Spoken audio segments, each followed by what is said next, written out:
Today on the farm, sweet Silas is sick, bless him. So we went outside, and I see you, little tomato worm. We're going to make peach cobbler today, the best and easiest. 4 tablespoons of butter in a 350 oven, melt it.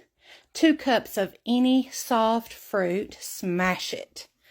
1/3 cup of sugar, you're going to smash it again. Smash, smash, smash, smash, smash, smash.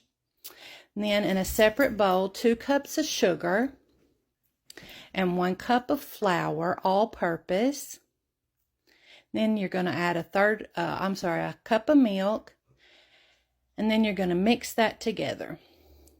You're going to mix it until it kind of looks like this, and it's okay if there's a few lumps. Pour it all together in a 13 by 9 pan. Don't stir it. Just make sure the fruit's all the way to the ends. 350 for an hour. This is what it looks like after 45 minutes. It needs that hour so that it can get brown and crusty. And I'm so sorry, but my people ate it before I could show you.